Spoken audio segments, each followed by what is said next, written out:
Hello, everyone, and welcome to another episode of Tonic Talks, brought to you by the Center for Research, Innovation and Design, CRID, at the American University in Dubai. Here at AUD, and especially through CRID, we're committed to pushing the boundaries between education, technology, and creativity, fostering conversations that lead to innovation in the real world. And there is no better place than Dubai, a global hub for visionary ideas and digital transformation. I'm Imad Hanna, Associate Professor of Interior Design at the American University in Dubai. And today's episode is going to change the way you see digital storytelling. And I am Poupak Parvaresh, Assistant Professor of Interior Design here at AUD. In this episode, we explore how emerging tools like AI, Unreal Engine, and MetaHuman are not just transforming the film and gaming industries, but also reshaping how we as designers and educators think about the virtual and the real world. In Tonic Talks, we bring together leaders and creatives from across disciplines to explore how technology, especially artificial intelligence, is changing the way we design, think, build, and tell stories. Our guest today is someone whose work lives at the intersection of cinema, gaming, and digital artistry. He began his journey in filmmaking, but quickly moved into the world of CGI, where he contributed to projects across the metaverse, NFT, art, and immersive environment. From building lifelike digital characters with MetaHuman to creating entire cinematic worlds using Unreal Engine, he's redefining what is possible in the digital world. He's also worked with brands like Polycam 3D and continues to lead in how we merge real and virtual. We're excited to welcome Oliver, a true digital storyteller, to talk with us today about how AI and CGI are transforming creative workflows and unlocking new opportunities for designers, artists, and filmmakers alike. Okay, here we go.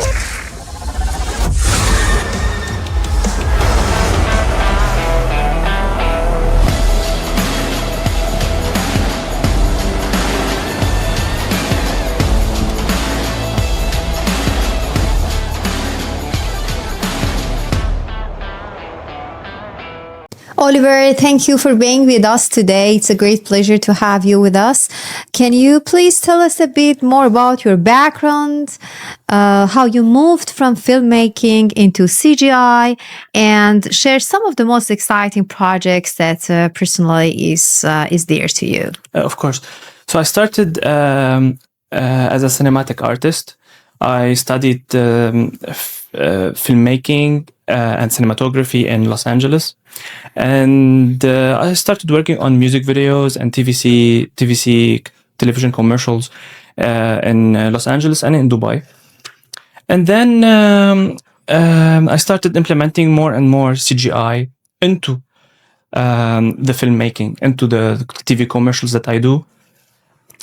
And I was fascinated how the camera works and how the lighting works also.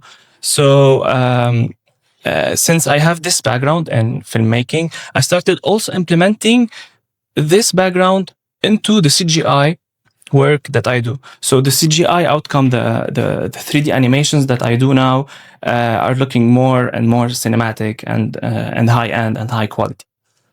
So, and concerning the project, I worked on Rolls Royce here in Dubai.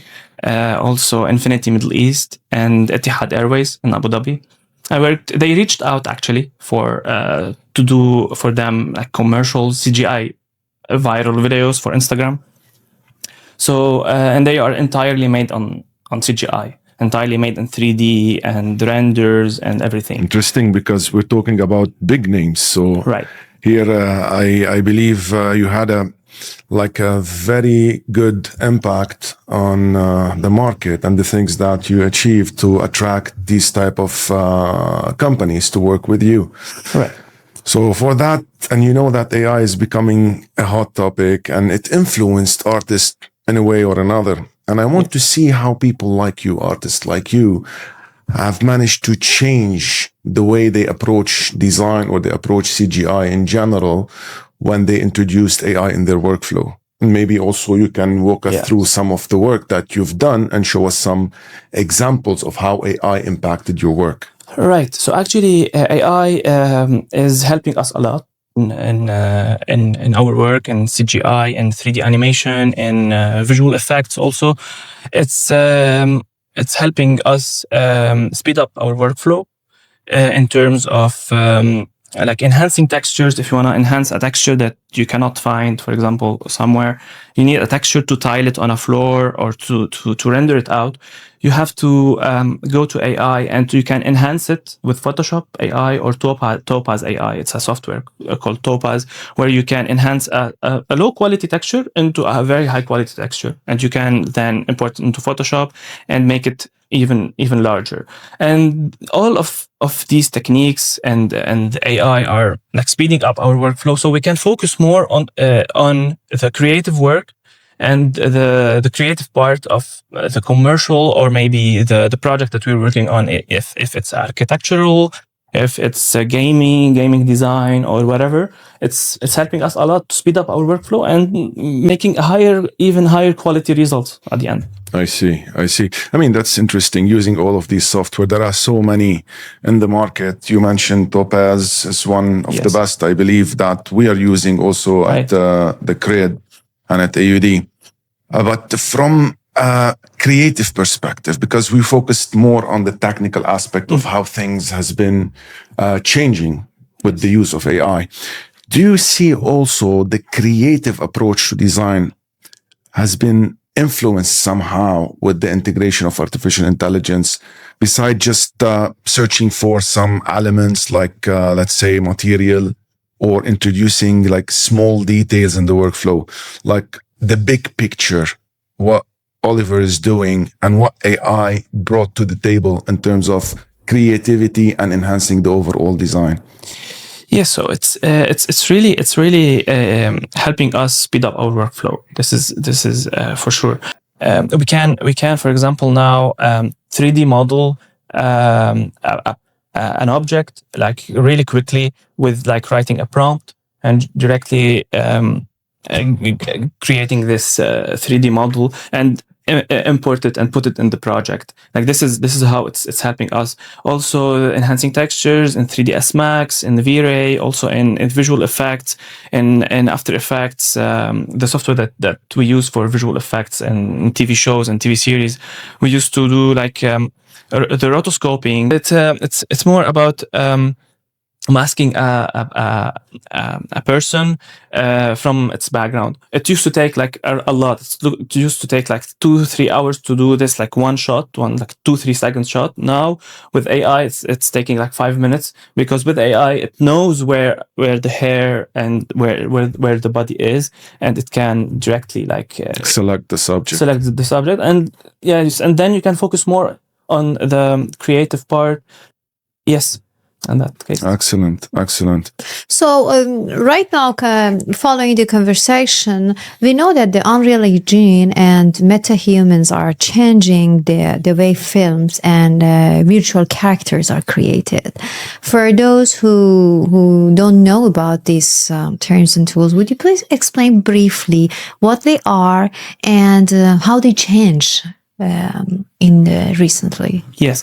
So Unreal Engine is a very powerful tool that is now getting more noticed everywhere, especially in Hollywood and in filmmaking and in cinematography. So in Mandalorian, it's a Star Wars TV show.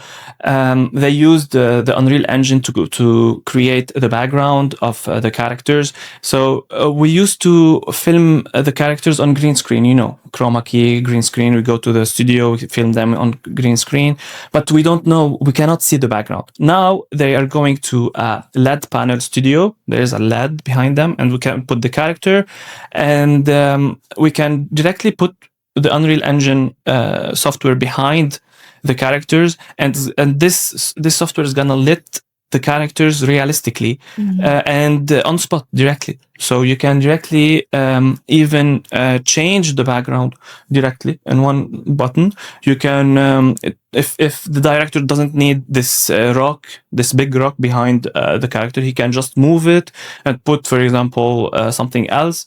And that's it. It's helping a lot in this field in the filmmaking. Also for the MetaHuman, MetaHuman is a plugin inside the Unreal Engine that is also helping us a lot with character creation. You can create realistically, like a really realistic character inside Unreal Engine.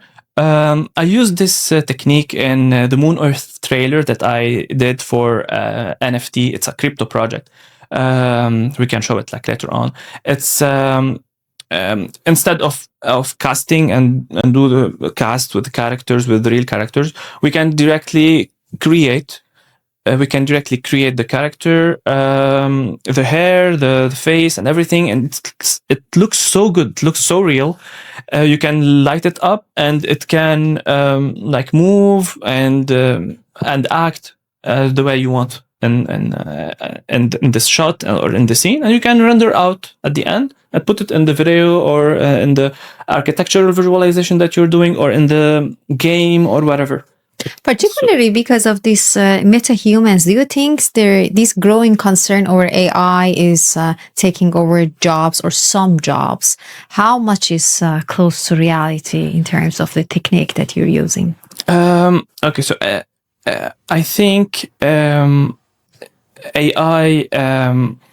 I think AI is helping. Actually, it's not gonna take our jobs. Actually, we have to use AI to speed up our workflows, and not be against AI.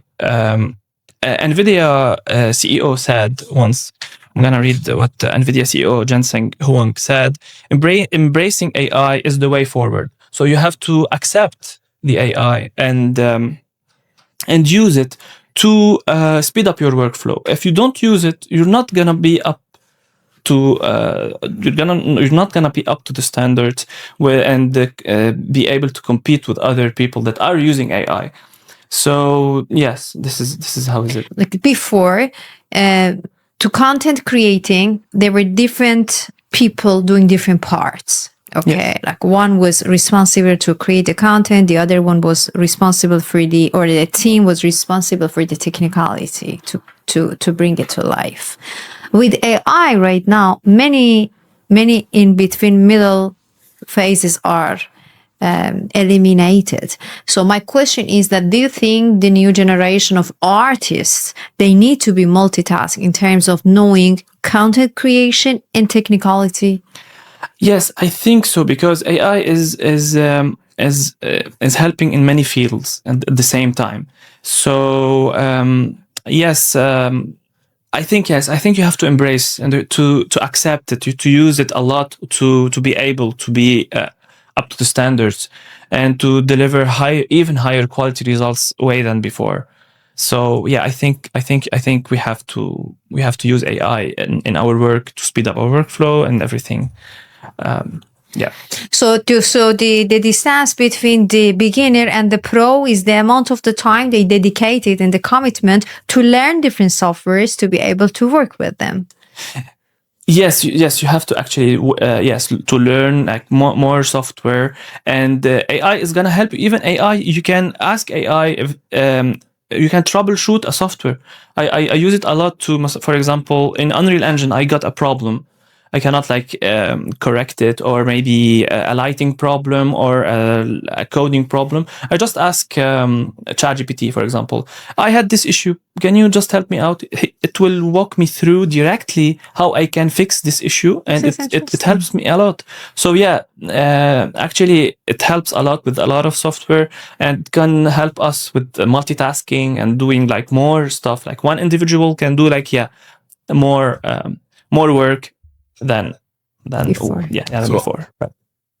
Do you believe in this whole AI integration, people should worry about their jobs, or more jobs will be actually, or more opportunities will come on their way because of this revolution in technology? So yes, actually, AI is unfortunately like taking some jobs for sure. For example, MetaHuman, instead of getting the cast and doing all the paperwork with the legal issues with the cast to make a film, now you can create the character directly into MetaHuman and like animated using some AI tools to create a even more realistic outcome. So yeah, it's unfortunate taking this job. Even Elon Musk once retweeted concerning a gaming design. He said on Twitter, too many game studios that are owned by a massive corporation at XAI is going to start an AI game studio to make games great again. So XAI is gonna you used to play, for example, Half-Life 2 like long time ago, or maybe Counter-Strike, and it's low quality, the textures are really bad. Now with this new AI technology, it's gonna take, for example, maybe 1 week or 2 weeks to enhance this game directly with upscaling the textures and everything. And the old game that you used to play when you were young, now you can play it in ultra high quality in 4K and directly like in 1 week. And immersed also, like people are tempted, I believe, to go toward the immersive experience. So they got this 4K resolution within the virtual reality, and you feel like you're integrated completely in the game. Definitely, this is a game changer, and it took us to a completely new level. And mentioning these technologies, I mean, what got my attention also is that you worked a lot with NFT, and you worked also with the metaverse, I believe. And I would love to hear from you the integration of CGI and the metaverse, and being able to build these virtual environments, virtual architecture. Did it make a shift in terms of how people are looking at gaming or the gaming industry in general? Yes. So NFT and crypto, I did 2 projects for NFT. I did like two trailers. One trailer for Deep Space Coins and one trailer for Moon Earth. And these both projects are for an NFT crypto projects. And it's all made in CGI. It's a trailer full of CGI. We didn't have to go and film anything. It's a 30-second trailer showing a story from the beginning till the end. Moon Earth trailer was entirely made with a 3ds Max, Unreal Engine. I used also MetaHuman to create one character inside it. And it took like 1 month to finish it. And I had like other artists also that worked with me to finalize it. So yeah, it's all CGI, and it's taking some time. But now with AI, it's even faster. So we are doing faster the job. But because if for example we need to create for example a trailer, an NFT trailer, and we need to put known characters or known 3D models, we will face some copyright restrictions. This is where AI comes and help us create a big for example spaceship without taking a lot of time, and at the same time without getting any copyright restrictions. So this is how with a small team we can do a big cinematic and beautiful NFT trailer. That's amazing. But I have one more thing, since we're still discussing the topic of NFT and the metaverse. I was curious, and I've been in the game for quite some time, especially when they launched the NFT.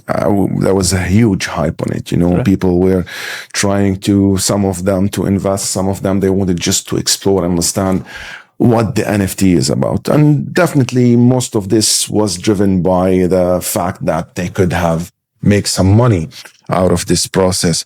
But I had to pause and ask myself a bit about the future of the metaverse. I mean, how do you really see it? I mean, is it something that we achieved as people are claiming, or it's still in the process of development, or there is really a future where we will be immersed fully in this virtual world and we will be completely disconnected and we live like a parallel life?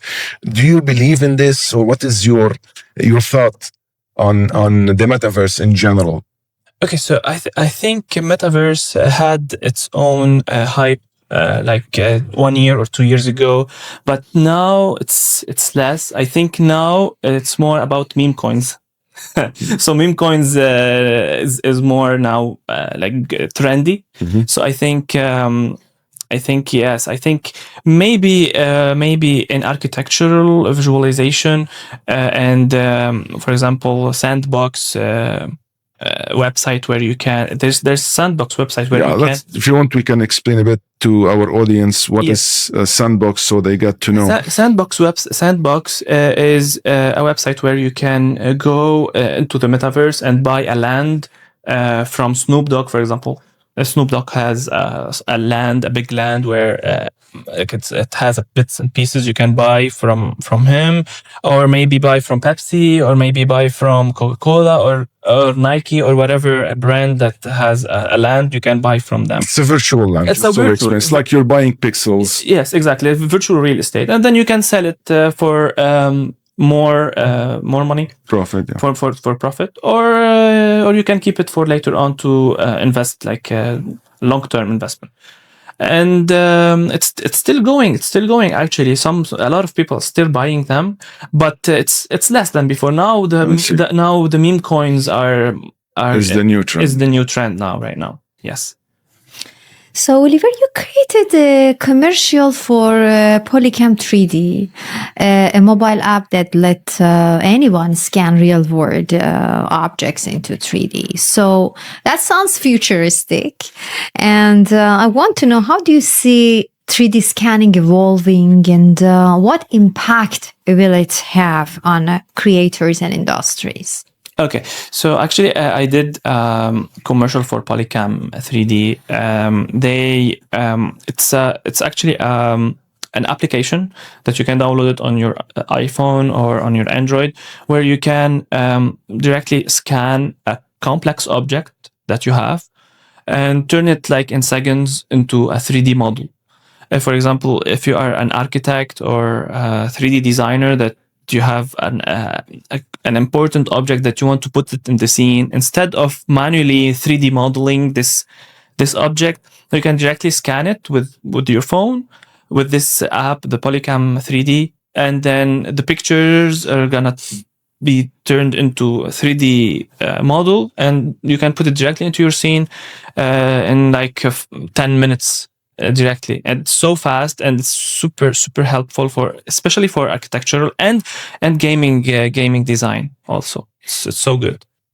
How does it work? I mean, is it like cloud point type of technology? Right. Which type of technology? Maybe people are interested also to learn about the mechanism behind the application and how. So once you take the photos with your phone, you can upload it to Polycam server. The Polycam server is gonna do their job. It's actually a point cloud. They will know each picture where it is. In the iPhone, there's like the gyroscope, and there's a part like it's more. Then it's better than the Android. If you want to use the Polycam through the iPhone, is way better than Android, because there's a technology in the iPhone that you can benefit from it, and then you can upload it to the server. The server is gonna like do the math, do the calculations, and in like 10 minutes they're gonna send you the file. That's interesting. That's interesting. So if someone is getting started with CGI and wants to explore AI, what is your recommendation? What are the platforms or apps that you recommend those beginners to start with? Okay, there's of course Topaz AI. Topaz AI is a very powerful tool for photos and videos to upscale the images. For example, if there's a wood texture in, for example, Japan, that you cannot find it, you can only find a small picture of this wood on Google, a very low resolution. You can import it into Topaz, enhance it, then import it to Photoshop AI. Also, Photoshop AI is very good to expand it and make it bigger. And then you can import it into your Unreal Engine or 3ds Max to render out with V-Ray and whatever software render engine you use. Also, there's another one. There's another software. There's another software called Substance by Adobe. Substance Designer also is a very powerful tool where you can create hyper-realistic materials. There's Quixel Megascans. Megascans is a plugin inside the Unreal Engine. It's very powerful also. There's a big library of rocks and trees and everything you need to create your environment that you want. Also, there's a very powerful website called Polyhaven. This Polyhaven, you can find a lot of HDRIs and free textures, free models that you can use and implement into your project. Covered an array of several tools that I believe our audience might be interested in exploring, or they get to learn more about it from someone professional like you that managed to work on heavy projects, I would say. And that being said, I want you to send a message to our students at the American University in Dubai, especially that now we are in the process of setting up our gaming department. If not that, we started already and we're building to get to be one of the top in Dubai. So what is your message and what is your advice for our students and how they want to approach CGI in general, or anything that you want to say for them? First of all, I think that the students need to understand the philosophy behind the designing process. And at the same time, understanding and learning the software that are really useful for them to create whatever they need into game design. Also, using AI a little bit will help them growing faster and faster, and will make them even better and achieving higher quality results and getting good grades. And that's amazing. I think our students now listening to you, they got the essence of this conversation, learning about new tools, knowing the capabilities, the capacity, and also the opportunities that they can achieve using CGI. And like Oliver said, a good balance between the design workflow, understanding the philosophy behind all the design aspects, knowing more about your strategies that you want to set. Implementing AI also can be extremely beneficial, and then having a good knowledge of the tools that you want to use. Layering up all of these elements together will make you distinguish in the market. Thank you so much, Oliver, for this interesting conversation. That was fascinating, and I really would like to see more and more of your creative, astonishing work coming out. Thank you. Thank you so much. Thank you so much. At AUD and through CRID, we believe Dubai is not just observing the future, it's helping us to shape it. And conversations like today's are proof that the creative industries are standing at the edge of something truly transformational. And that's what Tonic Talk is all about. Unpacking the friction and fusion between technology, imagination, and design. So to all the students, dreamers, and digital builders watching, keep learning, keep experimenting, and never be afraid to reimagine what is possible. The tools are in your hands. The stage is wide open. Until then, stay bold, stay curious, and keep pushing pixels into possibilities.